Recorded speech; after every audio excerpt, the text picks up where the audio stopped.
요한계시록 강의를 하려고 합니다.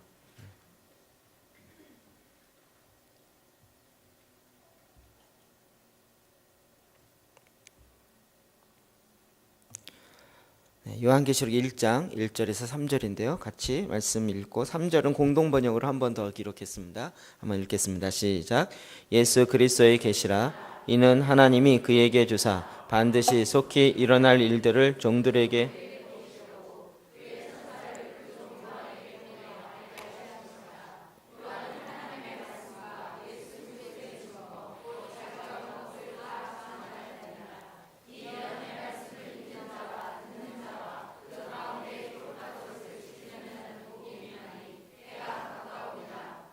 이에 말씀을 읽고 듣고 이 책에 기록되어 있는 대로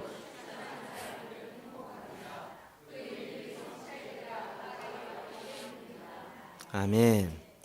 몇 번 말씀드린 대로 요한계시록 강해를 이제 시작합니다. 지난번에는 우리 제사장 기도에 나와 있는 계시의 찬송, 요한계시록에 나와 있는 찬양들 본문만 중심적으로 쭉 뽑아서 저희가 같이 이렇게 말씀을 보았습니다. 이제는 그렇게 안 하고요. 1장 1절부터 22장 마지막 끝까지 한 절 한 절씩을 다 좀 분해하고 해석하고 그러면서 전체를 다 훑어가려고 합니다. 제가 보기에 올 한 해 다 가도 안 끝날 것 같습니다. 22장인데 1년 다 해도 52주고요. 한 장을 두 번, 세 번에 못 끝냅니다. 보통 4번 내지 5번 정도 가야 끝날 수 있으면 내년 중순 정도 가면 요한계시록 강의 끝날 것 같습니다. 하여튼 줄기차게 달려가 보려고 합니다. 오늘은 그 중에 요한계시록 첫 번째, 저는 제목을 계시록의 축복, 요한계시록의 축복. 우리 요한계시록의 이 말씀을 대부분 어렵다, 그래서 함부로 풀면 안 되고 함부로 읽으면 안 된다, 뭐 이런 이야기를 많이 합니다. 근데 요한계시록은 그렇지 않습니다. 요한계시록은 제가 보면 볼수록 하나님이 우리에게 주신 놀라운 축복의 그 자체입니다. 오히려 이것이 얼마나 큰 축복인지를 알기 때문에 사탄이 보지 못하게 방해 놓는 그런 전략이 아닐까라는 생각을 많이 갖습니다. 굉장히 재밌어요. 사탄은 창조의 능력이 없습니다. 하나님이 하시는 걸 다 모방합니다. 흉내냅니다. 하나님 보좌 앞에 24장로들이 있습니다. 그러니까 사탄이 이걸 흉내내면서 무덤 앞에 12지상을 놨습니다. 그런데 많은 사람들이 하나님의 일하심을 놓쳐버리니까 하나님 보좌와 보좌 앞에 있는 24장로들은 놓쳐버리고 지금은 12지상만 기억하고 있습니다. 근데 그런 것들이 다 사탄이 하나님 보좌에 있는 것들을 흉내내는 것이죠. 가장 중요한 것들은 어떻게 하든지 왜곡하고 그래서 자기 것인 양 그렇게 흉내내고 있습니다. 이게 굉장히 역설적인 거지만 이제는 거꾸로 하면 됩니다. 사탄이 뭘 제일 방해 놓는가를 보면 그건 굉장히 중요한 겁니다. 이해되시죠? 사탄이 왜 저 군자봉을 저렇게 난리쳤을까요? 중요한 것이기 때문에요. 중요한 것이기 때문에. 거꾸로 우리가 그것을 역추적해서 알 수 있다는 것입니다. 오늘날 계시록을 굉장히 많이 보지 못하게 만듭니다. 왜 그럴까요? 너무 중요하기 때문에요. 너무 축복의 이 말씀이기 때문에 그렇습니다. 요즘 이제 계시록 강의를 한다 그러면 요즘은 그래도 점점 많이 하는 추세로 바뀌어지고 있긴 합니다. 그럼에도 불구하고 아직도 계시록 강의는 굉장히 어려운 강의이고 또 쉽게 다뤄서는 안 되는 것이다 라고 많이 이야기합니다. 그래서 제가 보기에는 그렇지 않습니다. 왜냐하면 1세기에 이 요한계시록의 말씀이 기록되어지고 처음 읽어졌을 때 독자들에게 편지로 보내주고 읽혀졌을 때 그때 무슨 신학자가 있겠습니까? 그때 무슨 이것들 쉽게 풀어내는 무슨 성경 강해자가 있겠습니까? 그렇지 않았습니다. 계시록 그 자체를 읽었습니다. 계시록 그 자체 읽는 것만으로도 초대교회 성도들은 힘을 얻고 그 말씀이 이해가 됐고 그리고 순교의 각오를 하고 또 실제로 순교하는 것도 아까워하지 아니할 정도로 이 말씀은 강력했습니다. 그냥 계시록의 말씀 읽는 것 자체만으로도 그들이 새롭게 변화될 수 있었습니다. 여태까지 여러분 사탄의 말에 속지 마시고 그냥 있는 그 자체를 읽는 것만으로도 얼마든지 하나님이 복된 그런 믿음의 역사를 일으킬 수 있는 것입니다. 그러니까 여러분 그냥 계시록 말씀을 쭉쭉 읽어요. 이해 안 돼도 괜찮아요. 쭉쭉 읽어요. 메시지 성경으로도 좀 보시고요. 그냥 쭉쭉 1장부터 22장까지를 그냥 이렇게 소소체 읽듯이 쭉 읽고요. 다시 읽고 이런 식으로 보면 그냥 그 자체가 이제 슬슬 머리에 들어오기 시작할 것입니다. 자, 오늘은 첫 번째로 1절, 2절, 3절인데 이 1절, 2절, 3절은 요한계시록 전체의 서론이 나옵니다. 그 중에서도 육화 원칙에 따라서 7대 서론이 나옵니다. 첫 번째로는 이 계시의 성격이 어떠한지를 정확하게 말하고 있습니다. 1장 1절 상반 첫 부분입니다. 시작. 예수. 아멘. 네. 요한계시록은 요한의 계시가 아니고요. 예수 그리스도의 계시입니다. 성경은 정확하게 이렇게 이야기하고 있습니다. 요한이 아니라 요한을 통해서 했지만 결국 이 말씀은 누구로부터 나온 것입니까? 예수 그리스도로 말미암은 계시인 것입니다. 요한계시록은 예수님의 말씀입니다. 요한을 통해서 알려준 것뿐이지 성경 전체가 대부분 그렇습니다. 요한복음 5장 39절 시작. 너희가 성경에서 영생을 얻은 줄 생각.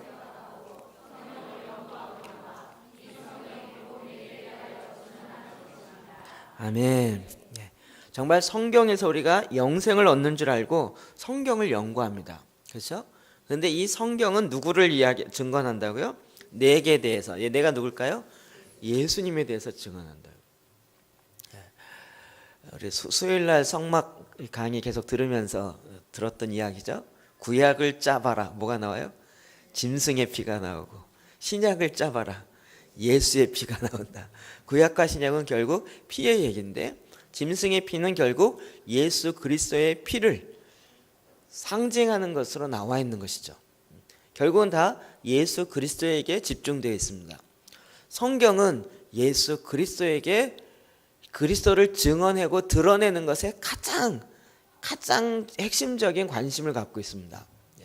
성경을 읽으면서 우리가 예수님이 어떻게 행하시는지를 빼버리고 읽는다면 그것은 정말 알맹이를 쏙 빼버리고 읽는 것 같습니다. 오늘날 설교나 성경 공부를 하면서도 예수님이 어떤 쪽으로 가셨는가를 놓쳐버리고 이 말씀을 본다면 성경의 핵심을 놓쳐버리는 것입니다. 계시록도 마찬가지입니다. 지난번 계시록 강의할 때 우리가 요한계시록 자꾸 어렵고 엉뚱한 쪽으로 빠지는 이유는 뭐냐면 그 짐승의 표가 뭐냐, 666이 뭐냐, 그게 베리칩이냐, 옛날에는 바코드였냐 이런 식으로 얘기해서 막 그쪽으로 빠졌어요. 그쪽으로 한창 빠지다 보니까 뭐 두 짐승이 나오고 나중에 무슨 이인 심판이 나오고 나팔 심판이 나오고 대접 심판이 나오고 쫙 그쪽으로 가요. 계속 가다 보면 뭐가 빠져요? 예수님이 빠져요. 종말에 대한 이야기만 잔뜩 하는데 실제적으로 요한계시록이 얘기하려는 것은 그 종말 가운데 예수님이 어떻게 행하셨는가를 보여주려는 거예요. 계시록 전체가 다 예수 그리스도를 나타내고 있습니다.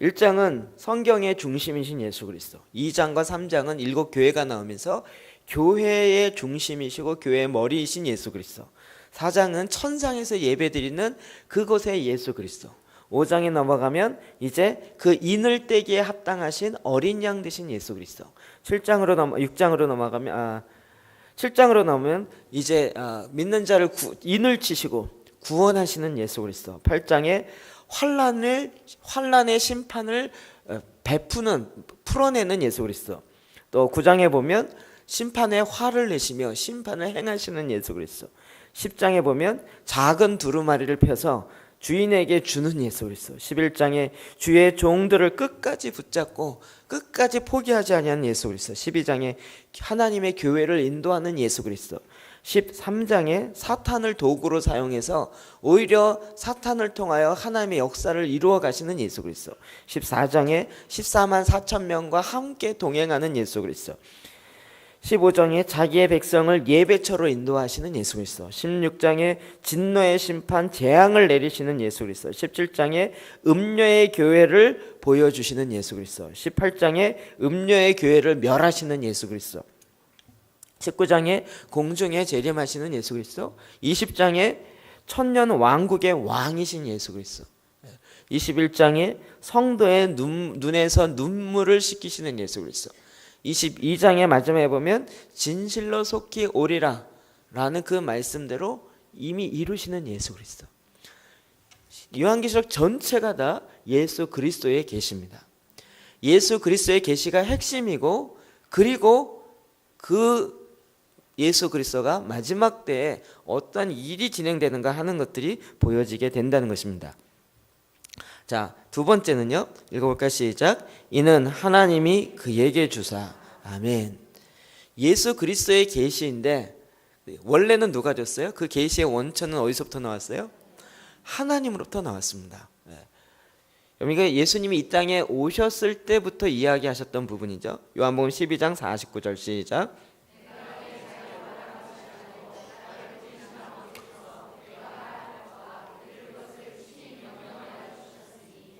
아멘. 예수님이 이 땅에서 말씀하신 것도 내가 한 말이 아니라 나를 보내신 이가, 아버지가 내가 나를 통해서 말하라고 하는 말을 하셨다고요. 이게 어려운 것 같죠. 우리가 말씀으로 기도하게 하면서 이게 조금 뭔지 익혀졌죠. 말씀이 육신이 되어 우리 가운데 나타나세요. 내가 이때 지금 무슨 말을 해야지? 라고 주님께 물으면 말씀이 떠올라요. 그 말씀을 있는 그대로 해요. 이 말은 누구 말이에요? 내 말이 아니고 나를 보내신 이의 말씀이에요.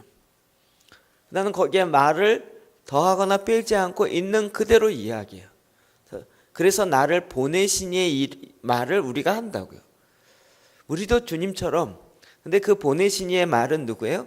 결국 하나님께서 말씀하신 것이 성령님을 통하여 우리가 한테 알게 하시고 그 말씀을 우리의 입으로 대언한다고요. 예수님처럼 사는 거 어렵지 않죠? 묻지 않고 듣지 않으니까 그렇지. 하나님께 묻고 들으면 늘 주님이 우리에게 말씀으로 떠올리고, 떠오르지 않으면 말 안 하면 되고, 뭘 이렇게 말을 하려고 굳이 모르면 모른다 그러면 되죠. 예수님도 이 땅에 오셔서 그 말 한마디 한마디도 본인의 말을 하려고 하기보다는 나를 보내신 이 아버지의 말을 이 땅 가운데 행하셨다고요. 결국 계시의 원천은 하나님 아버지의 그 계획인 것입니다. 자, 그 내용이 무엇인가? C인데요. 시작. 반드시 속히 일어날 일들을, 반드시 속히 일어날 일들을 알리라고 한 거예요. 그러니까 이 일은 어떻게 해요? 반드시 일어나요.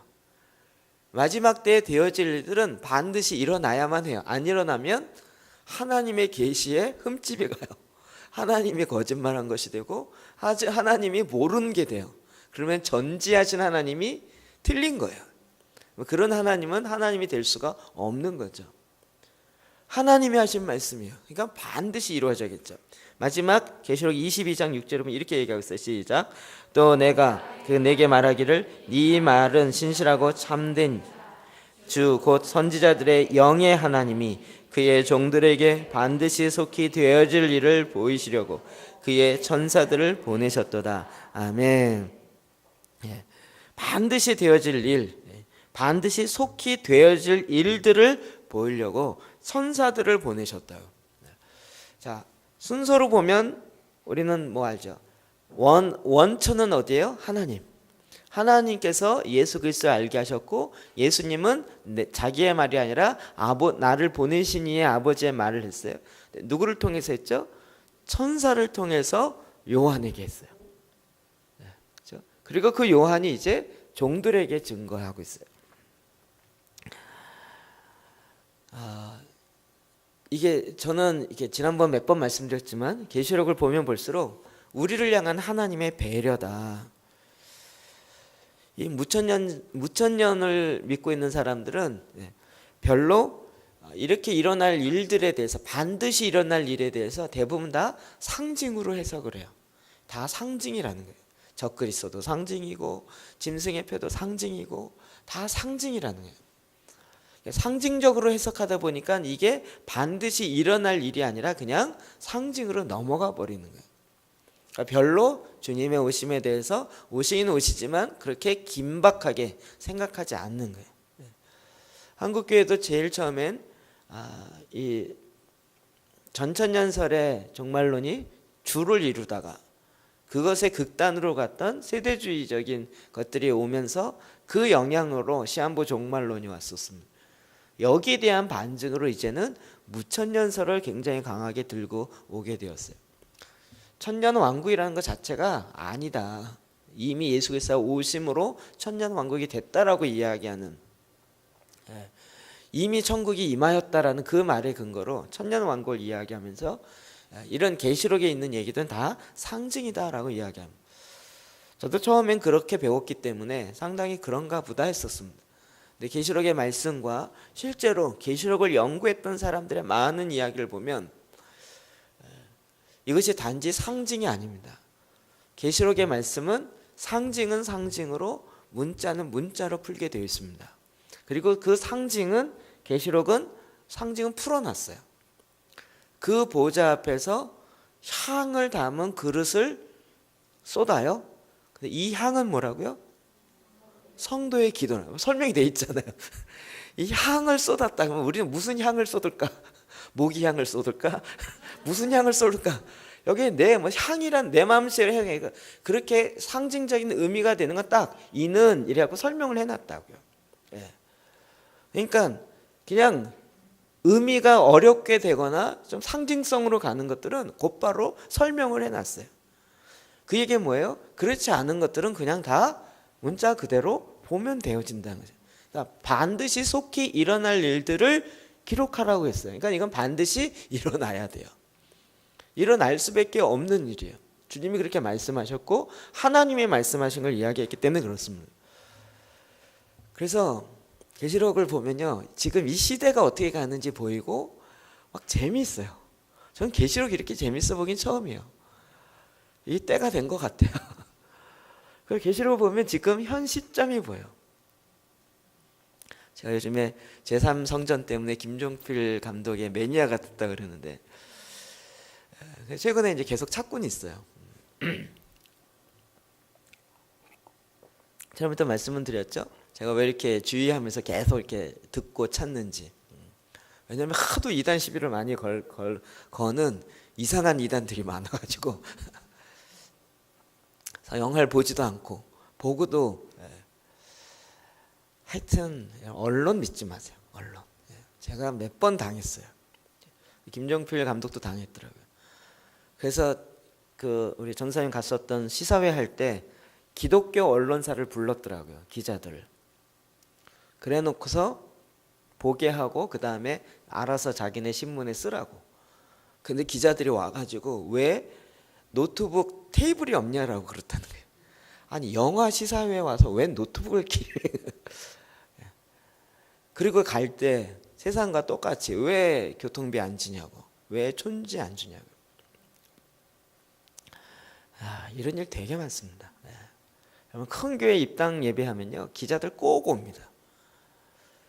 그러면 꼭 촌지를 줘야 좋게 쓰지, 안 좋게 주면요 엉뚱하게 씁니다.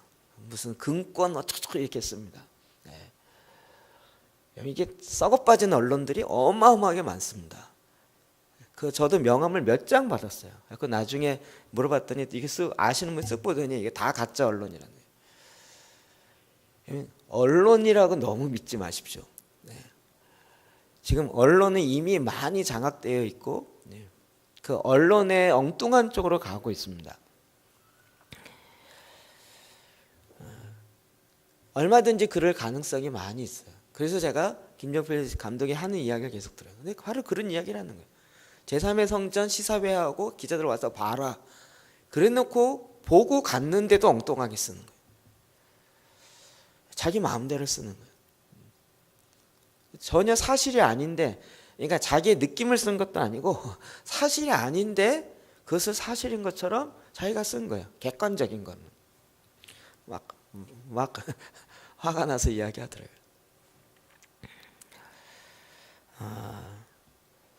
하나님은 우리 가운데 기록되어진 말씀들은요 너무나도 기가 막히게 그대로 이루어집니다. 제가 왜 그러냐면 이스라엘의 독립에 대한 것들이 제 안에 풀어지면서 그렇습니다. 제가 몇 번 이야기했죠. 그건 김종필 선교사님 때문에 보게 되었는데, 네? 김종필이요. 이름이 비슷해서. 김종철 감독은 그 회복 영화랑 이거고요. 그분 말고 김종필 선교사라고 또 있습니다. 죄송합니다. 김종필 선교사. 김종필 선교사가 중보기도학교에 대해서 이야기를 쭉 하면서 그분 강의를 제가 100개 이상 들으면서 그분이 이스라엘에 대한 이야기를 하는 거예요. 그리고 우리 제사장 기도도요 그분의 영향을 받아서 제가 만든 거예요. 모든 중보기도의 가장 핵심은 템플 프레이어였다. 성전 기도였다. 이 얘기를 하는 거였어요. 그 100개 강의를 다 들었어요. 제가. 근데 그 성전 기도가 뭔지를 이야기를 안 해줬어요. 제가 그거 나올 때까지 계속 찾아가 들었는데요. 끝까지 그분은 얘기하는 자기는 성전 기도하는 그 기도 문자, 기도 책이 2,000권 있대요. 2,000권 있든 10,000권 있든 본인은 정말 얘기를 안 해주셨어요. 제가 너무 갈급함으로 갔다가 나중에 이스라엘에서 기도의 집 하는 선교사를 만나서 어떻게 하는지 알고 그 다음부터 이제 시드루 기도와 우리 제사장 기도와 이런 것들을 흐름을 쭉 알게 됐던 거죠. 그가 그 김종필 선교사님이요 정확하게 이야기 성경을 그대로 막 푸는데요 정말 어마어마합니다. 1948년 이스라엘 독립과 관련된 이야기, 제가 이 얘기 많이 했죠. 어떻게 나라가 하루아침에 생길 수 있냐고요. 그것도 1900년 만에. 기적 중의 기적이에요. 6.1 전쟁 기적 중의 기적이에요. 홍해를 건넌 것보다 더 놀라운 기적들이 6.1 전쟁이 있었습니다. 그 당시 이스라엘 백성과 아랍 연합 국가의 전쟁이잖아요. 20배였습니다. 군사력도 20배고 군인의 숫자도 20배가 많았습니다. 이스라엘과 이집트만 싸워도 이집트의 군사력이 훨씬 더 셌습니다. 이집트뿐만 아니라 다 주변에는 이슬람 국가들이 이 6.1 전투에 연맹을 해서 이스라엘을 완전히 쓸어버리기로 하고 전쟁을 시작한 겁니다. 20대 1인데 누가 이길 수 있겠습니까? 근데 6일 만에 전쟁이 끝났습니다. 이런 것도 다 성경에 있어요. 그들이 다 북쪽으로부터 고토로 돌아온다 이런 얘기들이 성경에 다 줄줄이 문자 그대로 있어요. 제가 그걸 찾아보면서 깜짝 놀랐습니다. 하나님께서 속히 반드시 이루리라 그러면 반드시 이루어집니다. 정말 비행기 타고 오는 중에 거기서 해산을 해갔고요. 오는 도중에 공중에서 애를 낳으리라. 공중에서 애를 낳는다는 얘기를 비행기가 없는 시대에 어떻게 알겠습니까? 공중에서 애를 어떻게 낳아요? 비행기 없는 시대. 그런데 구약에 이미 그것이 예언되어 있어요. 공중에서 애를 낳는데요. 비행기를 알지 못하던 시대에 그걸 어떻게 상상이나 하겠습니까? 애기 낳다가 뭐 뛰어요? 말도 안 돼. 그런데 그 말씀이 있고요. 실제로 이스라엘 백성들이 유대인들이 이스라엘로 돌아오면서 비행기에서 아기를 출산하고 또 알리아 운동에서 배에서 오면서 대부분 다 북쪽, 러시아 쪽, 시베리아 쪽 그쪽에 흩어져 있는 유대인들이 대거 들어왔습니다. 하나님이 반드시 이루리라 하면 반드시 이루어집니다. 저게 아주 소름 끼치게 성경에 있는 문자도 틀리지 않게 지명까지 똑같이 이루어지는 많은 역사적 사건들이 있습니다. 우리가 이게 눈이 가두어졌으니까 어두워져서 이걸 모르는 것이죠. 그냥 조금만 객관적인 걸 봐도 오히려 세상 사람들 이건 기적이다. 하나님이 살아계시기 때문에 일어나는 거다라고 얘기하는데 그거 끝까지 안 믿는 사람은 오히려 교회에 다니는 사람들. 이상하다. 뭘 저도 그랬으니까요. 근데 주님은 반드시 일어날 것이다 라고 하면 반드시 일어납니다. 그렇기 때문에 이 계시록을 읽으면 오늘 우리의 이 시점을 알 수 있게 되어지는 것입니다. 1절 마지막 하반절입니다. 시작. 그 종들에게 보이려고 그의 천사들을 그 종 요한에게. 아멘. 예. 결국 누구에게 보여요? 종들에게 보이려고. 여러분 성경 계시록에는 보인다, 보여준다, 보이려고 한다라는 단어들이 굉장히 많습니다. 요한이 기록한 계시록이지만 결국 요한은 하늘 문으로 이리로 올라와라 그래서 올라가서 본 것을 기록한 거예요. 자기가 말을 덧붙인 게 아니라 그냥 본 것을 기록한 것입니다. 그러니까 지금 계속 보여준 것을 알려주는 거예요. 근데 그것을 누구에게 알려요? 종들에게. 그러면서 결국 이 말씀을 그 각 교회에 퍼지게 하는 거죠. 근데 이것은 왜 그렇습니까? 왜 이렇게 할까요? 주님이 종들에게 안 보이고 그냥 하면 안 돼요? 근데 주님은 종들에게 먼저 보이기로 주님이 이미 약속하셨습니다. 지난번에 몇 번 봤던 말씀이죠. 아모스서 3장 7절 시작. 주 여호와께서는 자기의 비밀을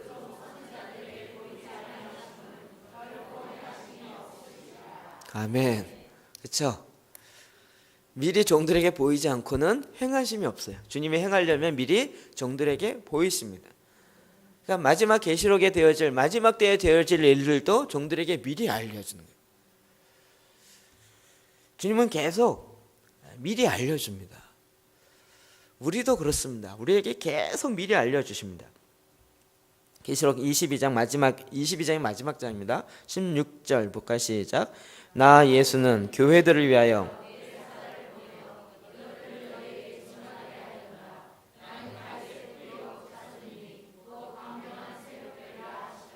아멘.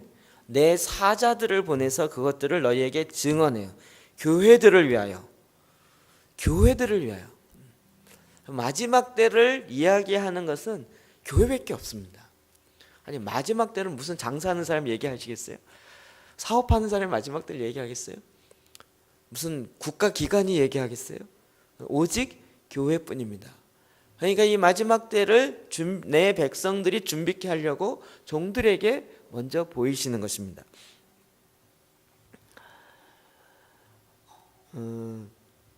종들에게 보인다는 것은 굉장히 중요한 의미가 있습니다. 우리가 그 종교 개혁의 후예들이라고 이야기합니다. 정확하게 얘기하면 루터의 종교 개혁은 루터란 교회로 좀 몰락됐습니다. 그런데 종교 개혁을 더 확실하게 꼽히는 것은 칼빈입니다. 스위스 제네바에서 종교 개혁을 일으키면서 더 확실한 종교 개혁을 일으켰습니다. 그리고 우리는 오히려 칼빈주의라고 많이 이야기합니다. 칼빈이 기독교 강요를 21살 때인가 22살 때 다 썼습니다. 기독교 강요 보셨어요, 전사님? 읽었어요. 책문 본 거 말고요. 책 읽으셨냐고요. 이만한 두께로 해서 이만큼입니다. 22살에 다 썼습니다, 이거를. 그리고 칼빈의 주석이 있습니다. 그래서 칼빈의 주석이 굉장히 권위가 있어요. 근데 칼빈의 주석에 없는 책이 있어요. 요한계시록은 주석을 안 했습니다. 요한계시록은 너무 어렵기 때문에. 그런데 그 종교 개혁을 일으킬 당시에는 구원론과 교회론이 중요했습니다.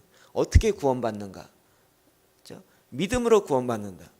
그 당시 캐톨릭에서 이야기했던 무슨 헌금을 해야 구원받고 헌금할 때 돈이 딸랑거당 소리가 남과 함께 지옥에 있는 사람이 연옥으로 가고 이런 책이 아니고 오직 믿음으로 말미암아 구원받는다. 이 구원론에 대해서 이야기하고, 그리고 그 당시에 교회론, 너무 캐톨릭의 1인 독재 중심의 교회론에서 그것을 대항할 수 있는 대안을 만들었습니다. 그러면서 칼빈의 구원론과 교회론의 이야기가 됐습니다. 근데 이 마지막 종말론에 대해서는 그가 거기까지 시대적 사명 자체가 요구되어지지 않았습니다. 하나님이 그런 것들을 그 시대마다 알리려고 주시는 거예요. 그리고 풀어내는 거예요. 그러니까 오늘날 이 시대에 계시록에 대한 이야기가 많이 얘기되는 것은 너무나도 그 때가 됐기 때문에 그렇습니다. 많은 분들이 복음의 그 흐름들을 많이 이렇게 이야기합니다. 우리나라도 그렇죠. 가난했을 때 복음이 들어왔습니다. 복음이 들어오면서 전혀 새로운 문명이 들어오기 시작하고 많이 변화가 일어났습니다. 복음이 들어올 때는 뭐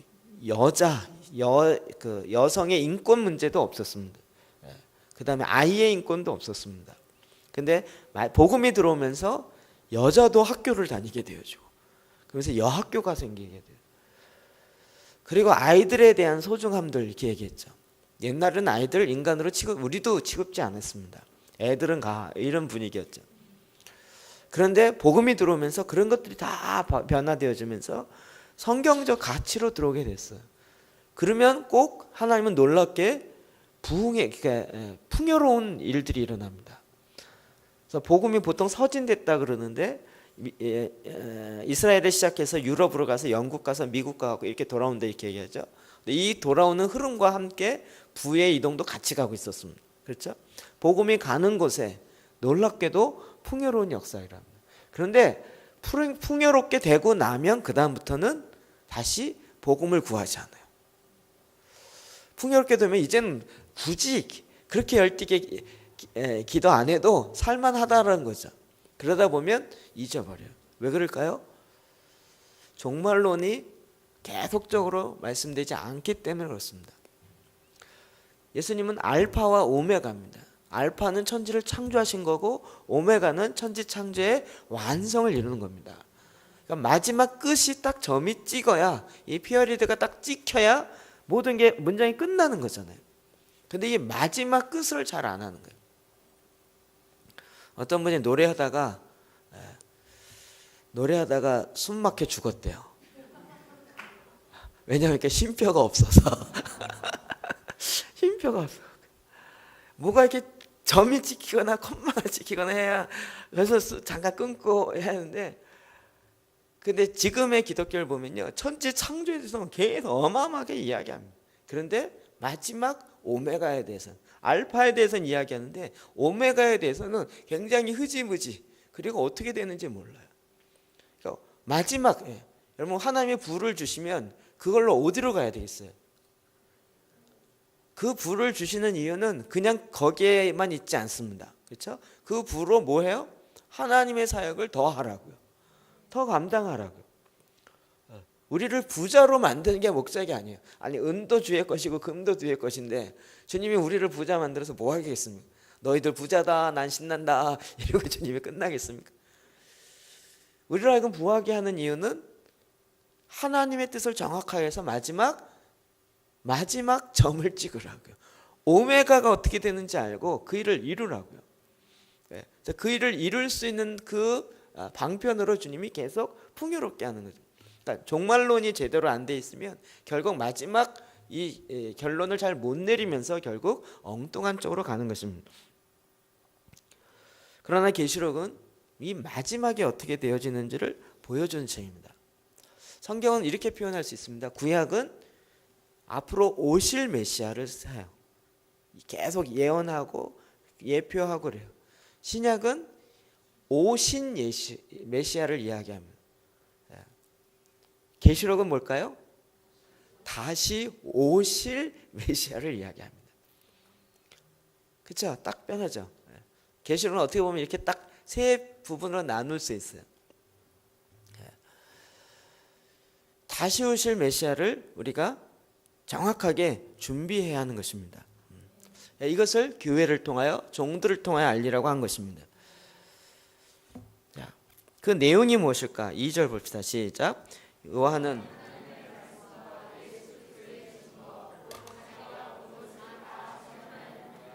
아멘. 요한이 뭘 증거했어요? 하나님의 말씀과 예수 그리스도의 증거, 곧 자기가 본 것도, 본 것이 또 나오죠. 다 증언하였다. 자기가 본 것을 증언하였다.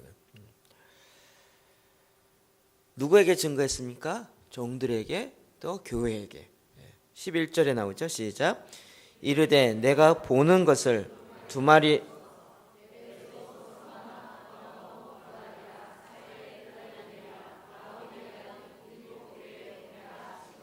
아멘. 마지막 이 쓴 것들을 마지막 오메가가 되는 것을 어떻게 하라고요? 교회에 보내라고요. 마지막 종들에게 이것을 알리라고, 성도들에게 알리라고요. 왜 그렇습니까? 또 읽어봅시다. 오늘 본문의 핵심은 요 마지막 세 번째 3절 시작. 이 예언의 말씀을 읽는 자와 듣는 자와 그 가운데 기록된 것을 지키는 자는 복이 있나니. 아멘. 하나님 왜 이것을 종들을 통해서 교회에 보냈을까요? 복이 있게 하려고요. 이 말씀을 읽는 자와 듣는 자와 그 가운데 기록된 지키는 자. 여러분 요한계시록의 말씀을 읽을 때 하나님의 축복이 있습니다. 여러분 이렇게 말씀을 들을 때 하나님의 축복이 있습니다. 이게 우리는 지금 그냥 읽어야 된다 이런 상황이지만 아까 제가 얘기했지만 초대교회는요 그냥 읽어만 줬습니다. 사도의 편지를 그냥 갖고 에베소서를 강의한 게 아니라 그냥 읽어줬어요. 예배 시간에. 그리고 우리나라도 옛날에 그랬잖아요. 그 시골에 글 아는 사람이 한 명밖에 없어서 편지가 오면 그냥 와서 읽어주잖아요. 그러면 어머니가 그거 듣고 울고 그 다음에 또 듣고 싶으면 다시 한번 와서 또 읽어주세요. 그러면 그냥 와서 읽어만 줘도 그냥 읽는 그 자체가 그러니까 제가 보기에 옛날에는 이 말씀 전하기 좀 쉬웠을 것 같아요. 잘 읽어만 줘도 돼요. 말씀이 있는 그대로 읽어만 줘도요. 또 듣는 것은 그냥 정말 배운다는 거죠. 그 말씀을 지키는 자. 두 가지를 다 하는 거예요. 이것만 가지고도 주님이 복이 있다 그랬어요. 하나님 마지막 때에 우리에게 하나님의 놀라운 축복을 주시려고 다시 오실 메시아에 대해서 정확한 그림을 주는데 이걸 왜 못 읽게 하냐고요. 왜 이걸 어렵다라고 이야기하냐고요. 위험하다고 이야기해서 보면 안 된다고 이야기하냐고요. 그렇지 않죠. 성경 봐 초반에 정확하게 이야기하네요. 읽는 자와 듣는 자가 복이 있다고요. 지키는 자가 복이 있다고요. 복 받기 싫으면 읽지 마세요. 그건 저의 책임은 아닙니다. 누가복음 느헤미야 8장 3절 시작. 수문화 광장에서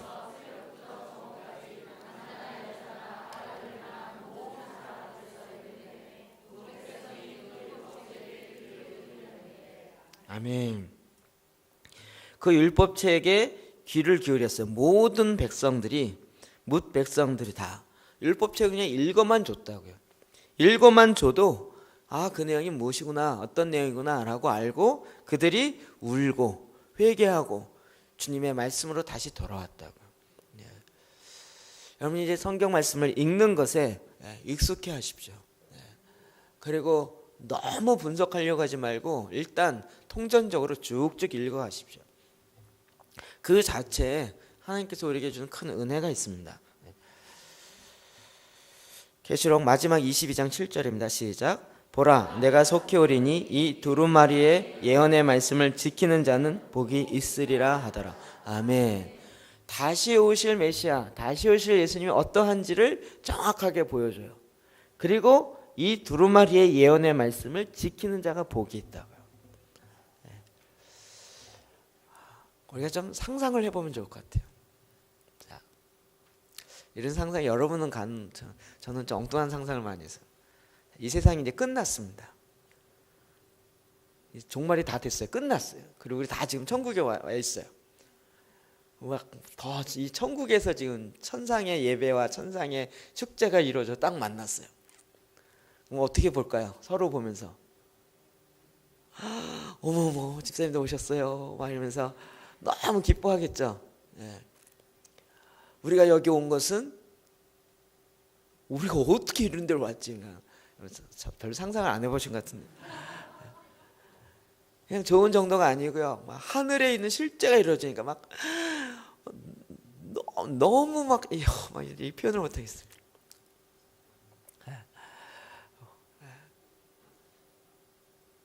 제가 보기에 제가 그런 전에 이제 이런 글씨 제가 썼다 그랬잖아요. 교회에서 그런 얘기를 했어요. 이제 천국에 가면 글씨 제가 쓴다고. 근데 그때 맨날 그 색상지 이렇게 오려갖고 하얀 종이에다 붙인 걸 다시 오리고 그걸 이렇게 붙이고 그랬거든요.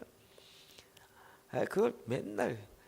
그리고 왜 그때는 그런 걸 다 했는지 몰라요. 무슨 남전도의 헌신 예배 그러면 딱 쓰고 그 밑에다가 강사 누구 날짜 쓰고, 그럼 몇 년 몇 월 며칠 그걸 올리려면요 막 손에 이렇게 쥐가 날 정도로 이렇게 올리. 그리고 그걸 제가 한 4년인가 그걸 계속했기 때문에 거의 간판쟁이 수준입니다. 제가 군대 갈 때 못했는데 저희 교회 청년이 그거 돈 주고 사서 하는 줄 알았대요. 그래서 제가 그걸 다 이렇게.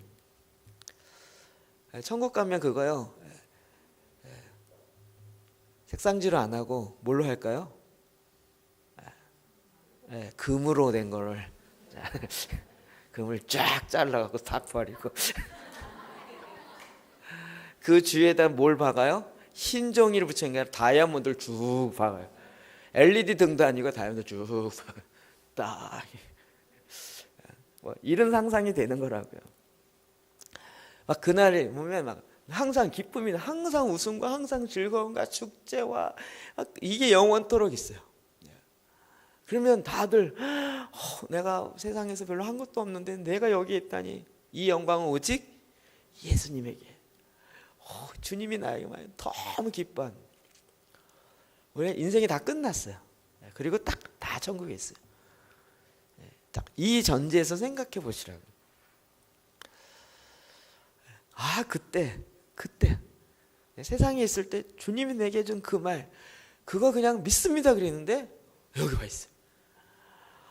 별거 믿는다면 손을 잘랐다거나 목을 바쳤거나 이런 거면 그래도 대단한데 그것도 아니고 그냥 마음을 다하고 힘을 다하고 믿습니다 이랬는데 하늘나라 와 있어요. 이게 얼마나 큰 은혜야. 뭔가 정말 대단한 일을 했으면 그래 내가 했으니까 왔지 뭐 이럴 텐데 그것도 아니고 그냥 정말 주의 은혜로 와 있는 거야. 그러니까 그래서 주님이 나 주님 만나고 막 주님이 나를 알고 막 너무나도 이 기쁜 거야. 그러니까 오직 주님께만 막 집중이 되고 주님께만 영광이 돼요. 이러면서 지금을 딱 보는 거예요. 그러면 지금의 생각이 확 달라지겠죠. 여러분 끝을 알기 때문에, 끝이 이미 있는 사람은 딱 지내보면 알잖아요. 지내보면. 여러분 지금 학창시절 때 공부 안 한 거 후회하는 사람 있죠?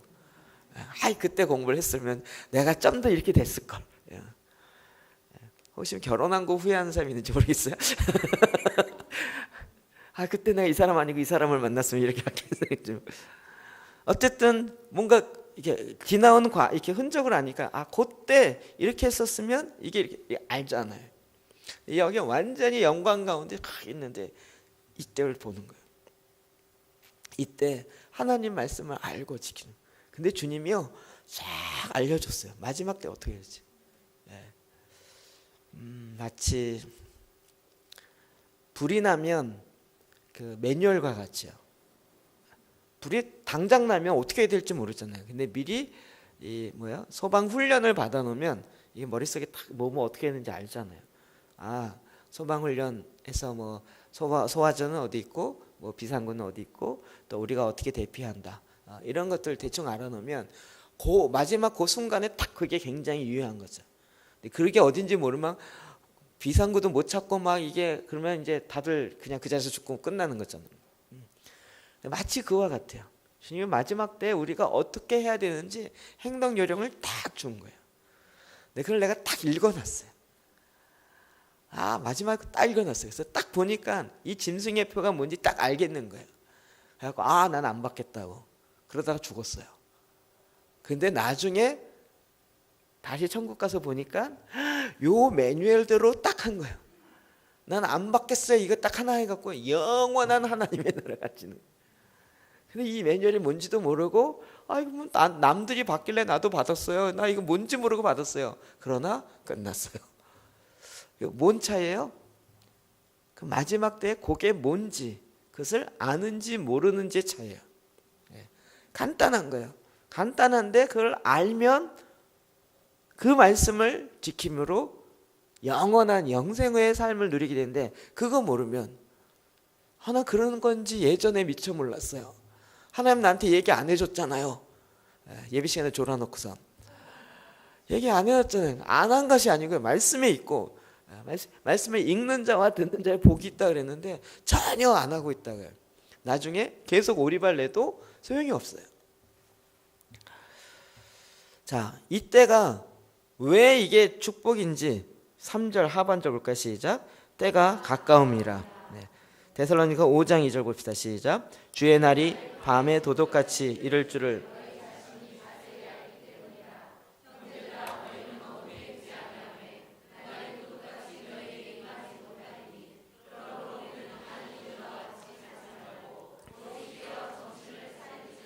아멘. 주의 날이 밤에 도둑같이 이룰 줄을 너희 자신이 자세히 알기 때문이다. 주님의 날이 도둑같이를. 제가 왜 나를 목사라고 생각 안 하고 있었는가 생각해 보니까 제가 캠퍼스 간사를 14년을 했잖아요. 목회한 지는 목사가 된 지는 14년이 안 됐어요 보니까. 제가 가끔 나를 간사로 생각하고 말하고 행동할 때가 많이 있더라고요. 캠퍼스 간사는 애들과 같이 뒹구는 게 최고예요. 돈도 없고요. 뭐 그러니까 같이 뒹구면서 같이 얘기하고 이게 그냥 함께하는 것. 근데 나중에 보니까 그게 굉장히 중요한 거더라고요. 제가 이제 가끔 목사라는 걸 좀 까먹어요. 제가 이번에 다음 주에 대만 가는 것 때문에 약간 긴장하고 있나 봐요. 가서 한국에서는 저 혼자 가는데 혹시 소개를 하면 뭐라고 얘기하지 갑자기? 내가 한국을 대표해서 오는 것도 아닌데 뭐지 나? 약간 이렇게 좀 막막한 게 좀 그렇더라고요. 한국에서 오신 목사님이라 그래갖고 한국 교회에 대해서 날 질문하면 난 뭐라고 대답하지? 나 한국 교회에 대해서 내가 대표성을 갖고 얘기할 수 있는 것도 아닌데 뭐 이런 것들이 막 괜한 걱정들이 이렇게 몰려오더라고요. 그리고 머리를 탁 틀어보니까 아이고 그렇구나. 내가 간사 때 그렇게 욕했던 한국교회 목사님들이 바로 거기에 내가 들어가 있구나. 제가 드디어 깨달았습니다. 어젯밤에. 내가 그 목회자라고 이야기하는 거기에 내가 들어가 있구나. 아직도 이 말 하면서도 실감은 안 나요. 아직도 실감은 안 나요.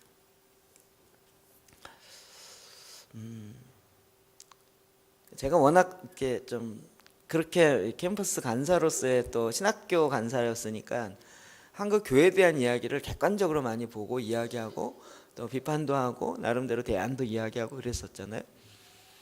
근데 이제 막상 그 자리에서 하다 보니까요, 이게 왜 목사님들이 얘기를 쉽게 못하는지를 알겠어요. 다 까놓고 얘기하면 제일 편해요. 이 밥줄이에요, 밥줄. 이 얘기를 함부로 하면요, 까딱 잘못하면 성도들 다 나가버려요.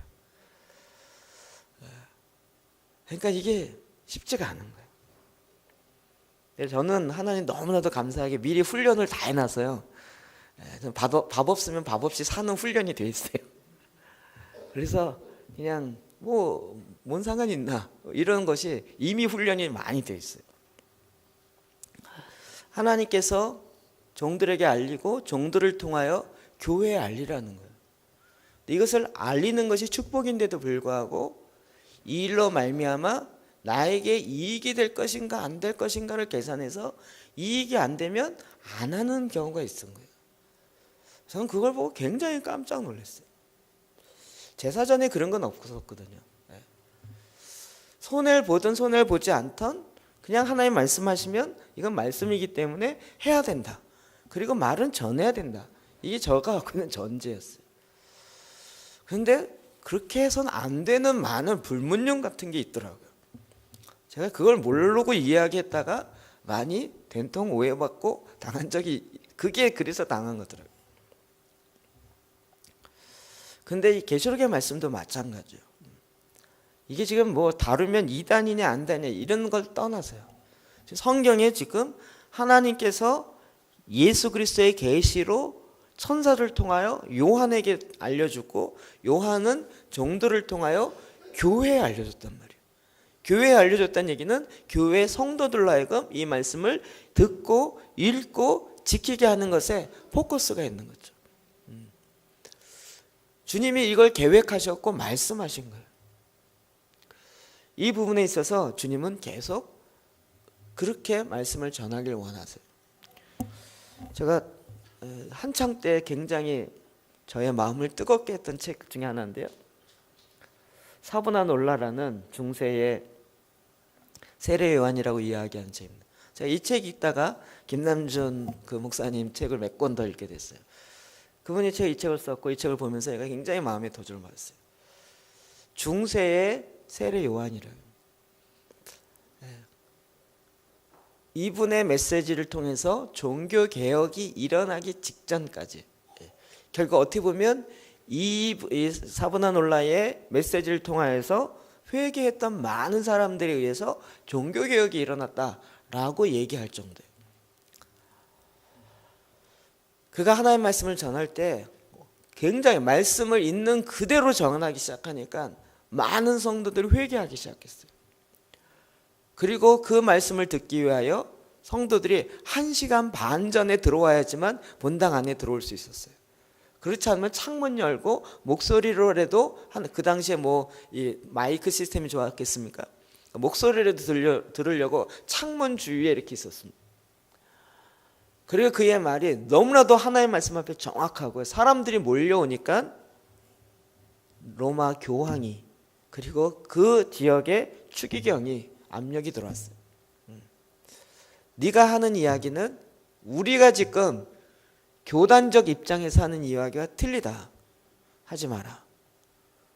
그런데 나는 교단의 입장이 뭔지는 모르지만 하나님의 말씀에 맞다면 전하겠습니다. 그래서 계속 이것 때문에 서로 옥신각신하다가 협박이 들어왔습니다. 그리고 마지막에는 회의책이 들어왔어요. 야, 제가 추기경이 되고 싶은가 보다. 추기경이 쓰는 빨간 모자를 줘라. 그때 이 사브나놀라가 내가 원하는 것은 추기경이 쓰는 빨간 모자가 아니라 예수 그리스도가 십자가에서 흘리신 그 피의 모자를 원합니다. 끝까지 로마 캐톨릭의 말을 듣지 아니하고 하나의 말씀을 전함으로 결국은 이단으로 몰려서 화형당해 죽었어요. 그래서 중세의 세례 요한이라고 이야기합니다. 저는 지금도 제 마음속에 너무나도 충격이 되는 몇몇 이야기들이 있습니다. 아무리 하나님 말씀이 옳다 그래도 내 교회에 마이너스가 되어진다면 할 수 없다라는 그 이야기를 공공연하게 하고 있는 목사님들의 말이 제 마음속에 사라지지가 않아요. 도시 변화 아무리 좋아도 내 교회에 도움이 안 되면 안 하겠다는 거예요. 아무리 기도가 좋아도 내가 목회하는 내 교회에 도움이 되지 않으면 안 하겠다는 거예요. 이 얘기가 지난번 목요일날 지난주에 목사님 모였을 때 그 얘기를 했어요. 목사님들이 전 몰랐었는데 성도들이 연합하여 기도하는 것을 별로 달갑지 않아 하더라고요. 자기 교회를 떠나서 다른 데 가서 은혜 받고 오는 거를 별로 기뻐하지 않더라고요. 그 얘기를 정확하게 어느 목사님이 정직하게 저한테 해줘서 제가 연합해서 기도하려는 걸 안 하고 느헤미야 기도로 각 교회에서 할 수 있도록 돌아가면서 하면 되니까 그렇게 하러 바뀌었습니다. 그랬더니요, 큰 교회 목사님 3분이 고개를 끄덕끄덕하면서 이제야 정신 차렸군 이러면서 고개를 끄덕끄덕 거리시더라고요.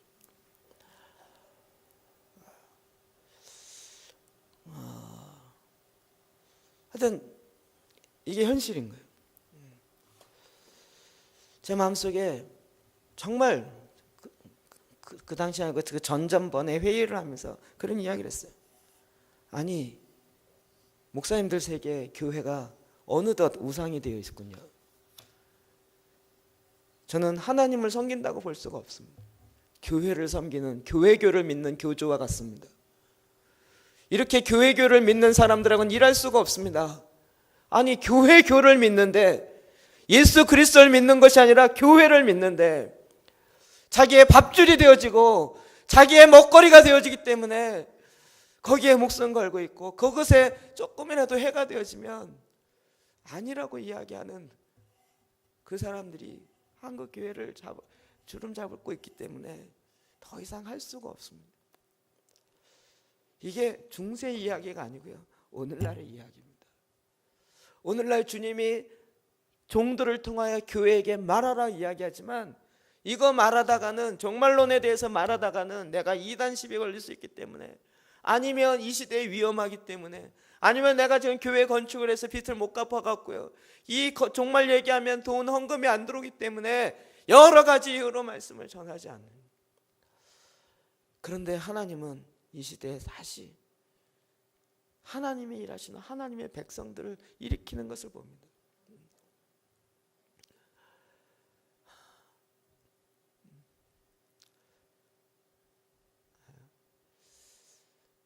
이미 어느덧 아까 예를 들은 것처럼 하나님이 풍성케 했더니 그 풍성케 되어진 것이 나의 기득권이 되었어요. 이 사회의 운동권들에게 지탄의 대상이 됐어요. 기득권의 대상이 되었어요. 부르주아가 돼버렸어요. 한국 교회가 부르주아가 돼버렸어요. 그래서 타도의 대상이 돼버렸어요. 그러나 사브나놀라가 이렇게 주의 말씀을 증거할 때 놀랍게도 회개 역사가 일어나요. 회개 역사가 일어나니까 사람들이 자기의 삶을 바꾸기 시작했어요. 자기가 보던 음란 서적을 태워버리기 시작하고 자기의 삶을 고치기 시작하고요, 그 도시의 범죄가 사라지기 시작하고요, 도시가 변화되기 시작했어요. 지금은 정말 때가 가까웁니다. 아니, 요한 계시록이 기록될 그때에 때가 가까웠다라고 말하고 있다면 지금은 어느 때겠습니까? 그 이후로 2000년이 지났습니다. 주님이 안 오시는 걸까요? 주님이 오신다는 게 틀린 걸까요? 그렇지 않고 오신다면, 이때 때가 가까웠다면 지금은 어느 때일까요?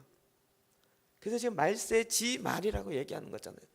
마지막 때 중에 끝 중에 끝이다라고 이야기하는 거잖아요. 그와 같은 징조는 너무나도 많이 있죠. 그럼 지금은 깨어날 정도가 아니고요, 자기가 깨어난 것에 만족할 때가 아니라 잠자고 있는 자를 빨리 깨워야 할 때입니다. 내가 이제 깨어났다, 난 깨어났으니 다행이다, 이럴 때가 아니고요, 난 지금 살아났으니, 나는 대비책이 있으니 난 괜찮다, 이럴 때가 아니라 지금 잠자고 있는 영혼들을 더 깨워야 할 때입니다. 제가 김정철 감독의 제3성전, 그분을 좋아하고 그 영화가 좋아서 저 영화 아직도 못 봤습니다. 그러나 한국교회를 깨우고 지금 잠자고 있는 영혼들을 깨워야 할 거라는 거예요. 깨울 수 있는 좋은 도구가 있구나, 그래서 지금 하는 거예요. 그 사람한테 얼마 돈을 받은 것도 아니고요, 지금은 깨어나야 할 때, 어떻게 깨어나야 하는지, 그리고 이 마지막 때에 어떻게 해야 되는지를 주님이 정확하게 우리에게 알려주신 게 계시록의 말씀입니다. 그래서 이 말씀을 읽는 자가, 가르치는 자에게 하나님께서 축복이 있다라고 하는. 아니, 내가 하나님이라도 축복하겠어요? 그렇지 않겠어요? 마지막 때 이 위기의 시대에 다들 자고 있고 좀 더 자자, 좀 더 졸자, 내 이 풍요로움을 그냥 누리자 그러는데 그 풍요로움을 마다하고 지금 깨어날 때입니다. 오히려 이단 소리 들어가지만 그러나 그렇게 일어나는 그를 향해서 하나님은 기뻐하지 않을까요? 이 세상의 높은 자리를 가고자 하는 것이 아니라 하나님이 지금 마지막 때에 대한 하나님의 강력한 하나님의 메시지를 주고 있는 것입니다. 요한계시록은 이런 부분에서 우리에게 축복입니다. 그러면 저는 이 말씀으로 무슨 종말이 됐으니 공갈 협박해서 전 재산을 팔고 주님 앞에 준비합시다, 뭐 이런 식의 이단식의 이야기를 하려는 것이 아닙니다. 우리가 깨어서 준비해야 되는 것이 무엇인가, 그리고 이 마지막 때에 더 집중해서 봐야 할 예수 그리스도가 누구인가 하는 거죠. 그것이 바로 서론에 이렇게 정확하게 우리에게 알려주고 있습니다. 때가 가까움이라. 이때 내 사랑하는 내 백성들이 어떻게 해야 되는지를 하나님 아버지께서 사랑의 마음을 갖고 예수 그리스도의 계시로, 예수님의 계시로 우리 가운데 알려주는 것이 바로 이 계시록인 것입니다. 그래서 이 계시록의 말씀을 읽는 자와 듣는 자와 지키는 자에게 복이 있습니다. 이 말씀을 지키고 행하는 자에게 복이 있습니다. 제가 계시록을 연구했던 많은 사람이죠. 책에 또 계시록 책도 요즘에 모으고 있습니다. 제 책 모으기 무슨 취미가 걸린 것 같아요. 그런데 어떤 책들은요, 대부분 어떤 책들을 보면요, 하나님의 말씀, 계시록에 대한 말씀은 논쟁을 참 많이 나는데 어떻게 지켜야 하는지에 대한 적용이 없어요. 지키는 자가 복이 있는데 뭘 지키냐고요. 아니 짐승의 표가 못 믿어갖고 이 그네 아니네 뭐 베리치빈 마네 되게 싸워요. 적용이 뭐냐고요. 적용이. 그래서 어떻게 뭘 지켜야 되냐고요. 그랬더니 말도 안 되게 또 베리칩은 이 시대에 받지도 말고 사용하지도 맙시다 이런 그 얘기가 아니라고요. 지금 하나님은 마지막 때 정말 4장 5장에 있는 것처럼 천상의 예배가 풀어지는 거예요. 예수 그리스도에게 더 집중하는, 예수 그리스도의 증언의 말씀과 자기의 생명을 아끼지 아니하는 성도들에 의해서 하나님이 마지막 때 승리하는 교회의 하나님의 역사를 우리가 보여주는 거예요. 그래서 마지막 7교회에 주님이 계속 동일하게 반복되는, 이기는 자에게 내가 축복을 주네. 이기는 자에게요. 그러면 다 이기지 않는다는 것을 전제하고 있기 때문에 이기는 자라는 이야기가 나와요. 어떻게 이깁니까? 성령이 교회에게 하시는 말씀을 귀 있는 자는 들을지어다. 주님께 더 친밀함으로 나아감으로 우리가 마지막 때에 오시는 주의 일하심을 예비할 수 있는 것입니다. 그리고 바르게 듣고 지키고 행할 수 있는 것입니다. 계시록의 이 말씀들이 우리의 삶 가운데 정말 실제적인 지침으로 여러분이 이해되어지고 복음서를 묵상하듯이 이 계시록의 말씀들을 묵상하고 그렇게 살아가기를 주의 이름으로 축복합니다. 같이 좀 기도하겠습니다.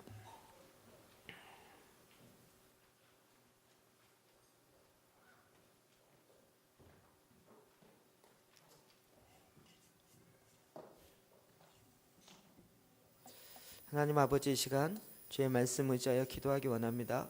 주님, 기도할 수 있도록 주의 말씀과 주의 성령으로 충만하게 부어 주옵소서. 오늘 계시록의 7가지 서론을 우리가 같이 보았습니다. 이 계시록은 요한이 준 계시록뿐만 아니라 나에게 준 계시의 말씀입니다. 여러분, 이 말씀을 대하면서 우리가 다시 한번 주님 앞에 깨어서 기도했으면 좋겠습니다. 그리고 나에게 주신 그 말씀을 잡고 주님 앞에 나아가 정직함으로 기도합시다. 그리고 주님, 내가 이제 잠자는 자가 아니요 깨어서 일어나는 자뿐만 아니라 깨우는 자의 삶을 살아갈 수 있도록 우리 주님 앞에 나아가 같이 한번 기도합시다. 기도하겠습니다.